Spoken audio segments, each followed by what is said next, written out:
Hi guys, how are you? If you're new to my channel, welcome. I'm Stacy, and if you're coming back to see me, thank you also. I want to thank all of you who have checked in with me, sent me comments, emails. It's been so beautiful to hear from you, and it really gives me more energy to put these videos out, feeling like there's people waiting to hear from me. So thank you very much. I truly appreciate it. So yeah, it's been a few weeks, huh, guys? Um, it's been a long few weeks. Great and amazing in so many ways, and very challenging and painful in others, and we'll get into that.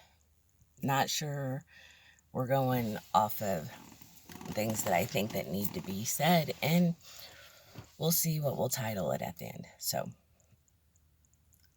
since it's easier for me to explain things that I've been through by my stories, I want to start out by saying on the 19th of September,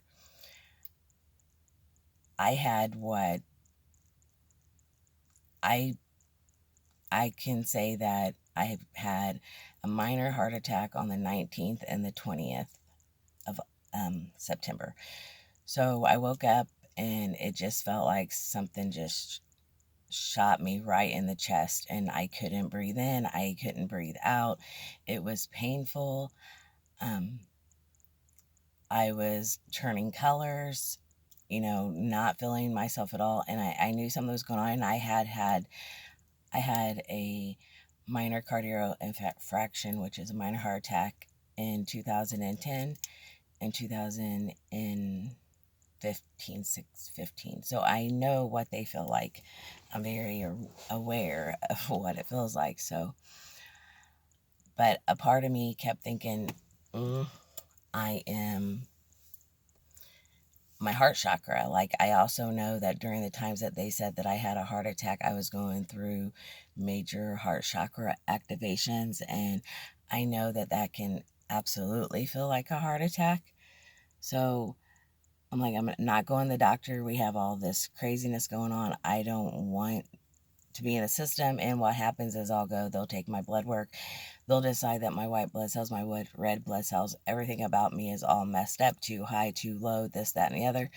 They'll want to do a bunch of tests, try to say that I could have cancer, and I've been through it a million times, and I don't want to go through that anymore. So I decided to stay home on the 19th and just take in little breaths because I couldn't really breathe in. It hurt too bad to breathe. So I started going into meditation, needing to be alone, trying to fill out what was going on. I had already known my breaking point. Like, if it got to a point that I hadn't been to before, that then I would call 911. But I wanted to trust my inner knowing and the emotions that were coming over me, and know that I had been through this before, and what they had did for me, I was going to try to do for myself and more, with my own thoughts and attraction of love to me. So I have one on the 19th. I started feeling a little bit better, like I could take deeper breaths in, I want to say about 6 hours later from that one. And so I'm starting to hope that it's getting better. I'm going to be able to take a real deep breath soon. Not so much. Early in the morning on the 20th, I had another one, and this one, like, took me to my knees. I seriously could not breathe, and I was starting to get scared at that point, and I'm still talking to myself, still trying to figure out how I can fix it myself, and if it was heart chakra and what the hell was going on, because I know the energies that are going on right now on the planet and with the collective are crazy, and I'm picking it all up, and I'm trying to transmute it as fast as I can, and at some points I get very overwhelmed. So I sat through it. I was taking a little breaths, like I said, and then I started just talking and I had been talking to my team, my spirit team, and everything this whole time. So trying to figure out what was going on with my heart chakra, what was so blocked that was causing me to feel like I had a heart attack. So to make a long story short, I ended up with 2 massive attacks within 2 days. And after that, I was really, really tired. I slept a lot. I was very sleepy, still very moody, still, I feel like it's an add up, if you go back to my videos, of emotional things that needed to come out, obviously. And it comes out in many ways in your heart chakra. It's very hard when you're transmuting through your heart chakra, which I do most of the time is through my heart chakra, but as I've got older, I try to do it more through my mind so it doesn't affect my body as much. Um, so yeah, so I slept for a while and I started getting my strength back.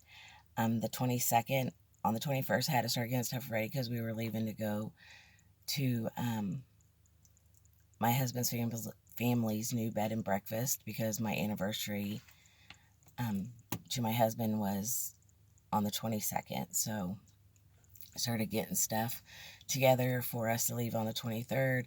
22nd, my anniversary comes around. I'm trying to get up and do things and be as normal as possible for everyone in the house and for my husband and stuff. And I did a pretty good job. I got things accomplished. Um, the 23rd comes around, we leave. Everything, the kids are excited, everyone's excited, everything's going great. I'm still feeling the collective. I'm still getting these channelings, and I'm asking Spirit, please, just, I need a little break. Just, let me clear my mind and get me right, and I'll get back to you, kind of thing. And Spirit has jokes. It works. It's not on your timing, that's for damn sure. So I'm like, okay, what is it?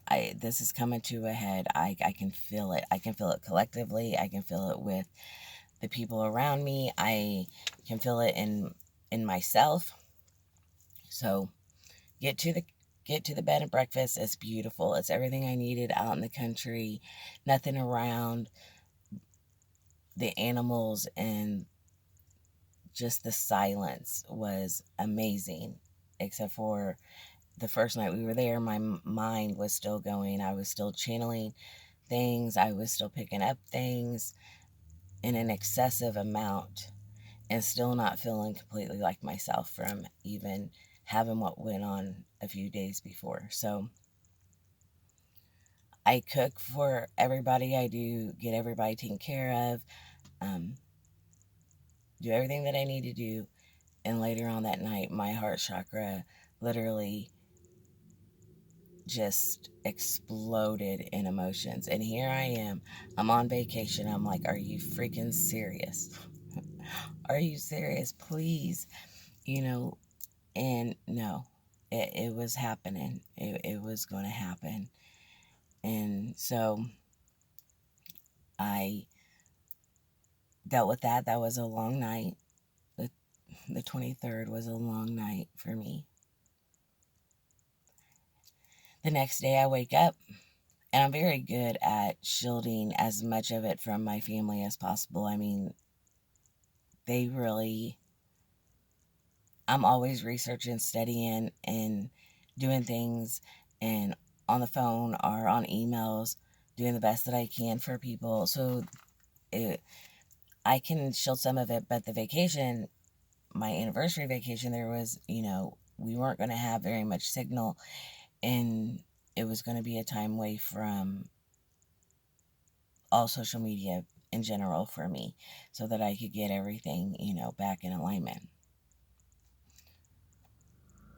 So after purging all this emotion, on the 23rd, the 24th, I woke up and felt amazing and had an amazing day. Went on adventures with my kids, went mining. I mean, was feeling more in tune, went out and sat in the woods for a while, and that was great. So we come home, we'll wrap this up, that part of it. We come home, and I'd ask Spirit for signs, please, tell me what it is. How do I work all this? How do I do this? How do I do this anymore? Like, really. Those of you who are on this journey, which I'll say it a billion times because you're the ones that are going to understand. For us that are on this journey and the energies that's been coming in on top of living regular life, trying to go in and out of 3D, 5D, dealing with our own self and on a twin flame path. Wow. Guys, we really are emotional superheroes. And I've watched so many of y'all's videos and understanding and sending love and stuff toward all of us, because this journey is rough, very rough. And for me, it was completely opposite than anyone, which is really normal for my life. I'm usually the odd one out, and it isn't any different in the twin flame community where I'm concerned. In a split for me, because I have been married for 13 years to the most amazing, loving, best person that has helped me, and I have helped him, who is truly my best friend, for 13 years together for 16. Now,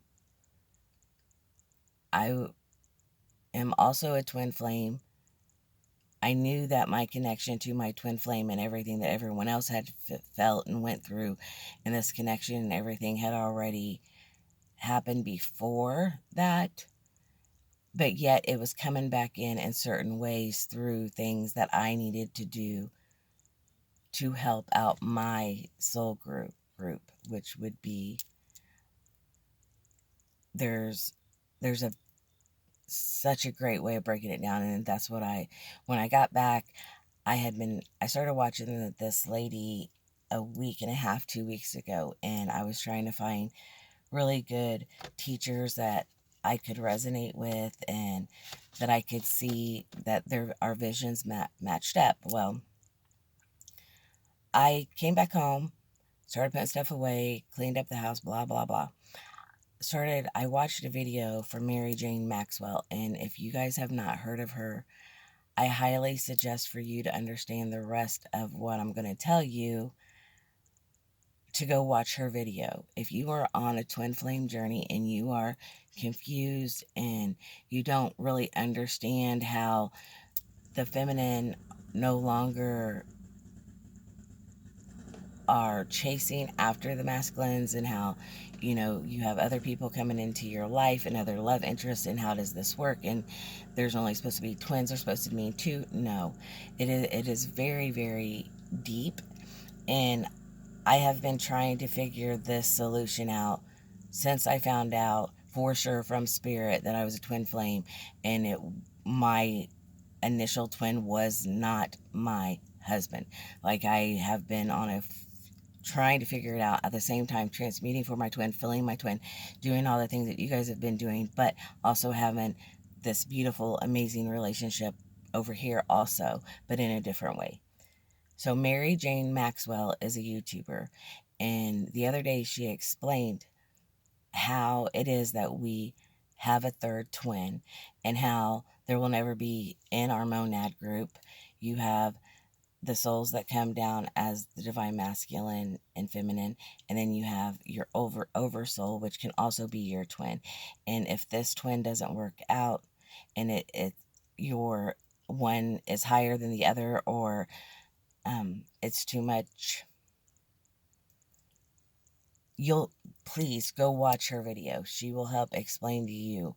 MaryJane, one word, Maxwell. She does it amazing. I don't want to give out her work because she deserves all the credit for breaking it down the way that she did and helping me understand on a outside of my head version of how this works, because this is something, like I said, I had been trying to work out. So go watch that video, please. It will help get to this point. So after I watched her video, and I realized, and Spirit let me see, and I had been asking for I told you I had been asking for signs, and Spirit let me see how this works.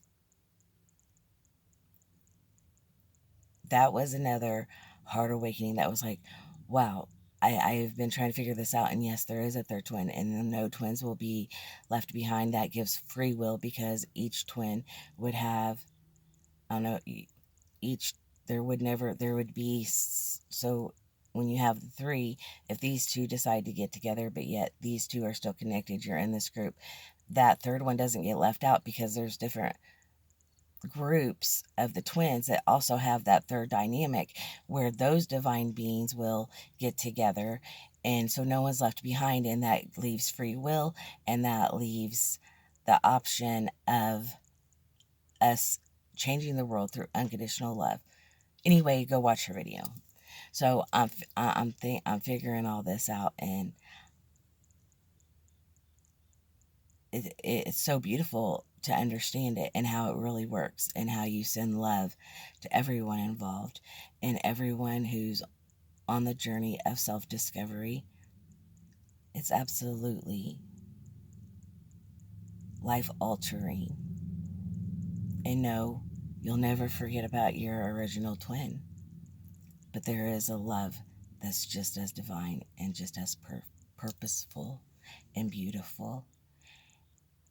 And you can learn how to transmute our higher souls of the twins, and merge together as that one being. It's wild, and it's amazing. And I'm going to have more to say about it, and more about what the twins